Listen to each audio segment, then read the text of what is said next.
السلام علیکم ورحمۃ اللہ وبرکاتہ. نحمده ونصلي على رسوله الكريم اما بعد فاعوذ باللہ من الشیطان الرجیم بسم اللہ الرحمن الرحیم. عزیز سامعین، آج کے اس بزم میں میری تقریر کا عنوان ہے آزادی ہند میں اسلام کا کردار. عزیز سامعین، آج ہم جس آزاد فضا میں سانس لے رہے ہیں، جس زمین پر اپنے دین و ایمان کے مطابق جینا ممکن ہے، یہ سب کچھ ہمیں یوں ہی حاصل نہیں ہوا. اس آزادی کے پیچھے ایک طویل جدوجہد، قربانیاں اور عزم صمیم کی تاریخ پوشیدہ ہے. اور جب ہم ان تاریخیوں کی گہرائی میں جاتے ہیں تو ہمیں مسلمانوں کے کردار روشن ستاروں کی طرح چمکتا ہوا دکھائی دیتے ہیں. اسلام نے ہمیں ظلم کے خلاف آواز اٹھانا سکھایا، جیسا کہ اللہ تعالیٰ کا فرمان ہے وَلَا تَرْكَنُوا إِلَى الَّذِينَ ظَلَمُوا فَتَمَسَّكُمُ النَّارُ، اور تم ظلم کی طرف نہ جھکنا ورنہ تمہیں بھی آگ چھو لے گی. انگریزوں نے جب برِ صغیر پر قبضہ کیا تو سب سے پہلے جس قوم نے اس کے خلاف آواز اٹھائی وہ مسلمان ہی تھے.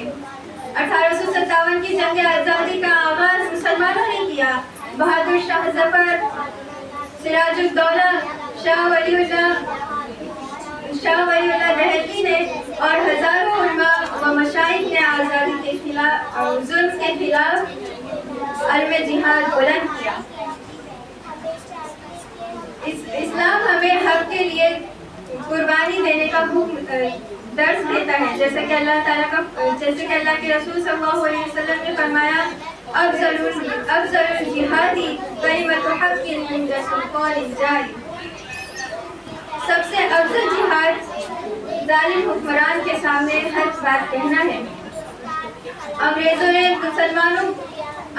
مسلمانوں کے تعلیمی ادارے بند کیے، علماء کو پھانسی دیے اور مساجد و مدارس کو تباہ کیا.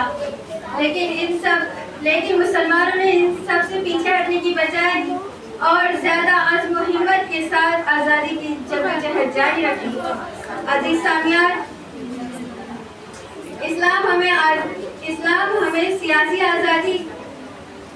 آزادی نہیں بلکہ فکری، روحانی اخلاقی آزادی کا درس دیتا ہے. ایک آزاد قوم وہی ہے جو اپنے دین، تہذیب، زبان اور ثقافت کو آزاد رکھے.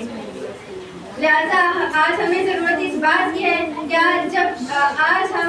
ہم اپنی آزادی کی قدر کریں اور اپنی نسلوں کو اس تاریخ سے روشناس کرائیں اور یہ سمجھائیں کہ اسلام ہمیں ظلم کے خلاف آواز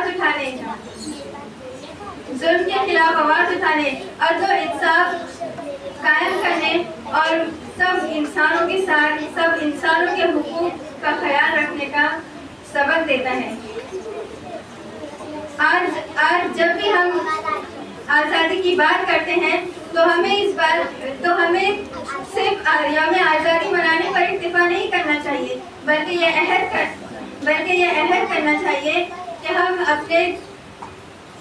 اپنے اسلامی اصولوں پر عمل کریں گے اور اپنے اکابرین کی قربانیوں کو یاد رکھیں گے اور عدل و انصاف کو جاری رکھیں گے. آخر میں اللہ سے دعا ہے کہ اے اللہ ہمارے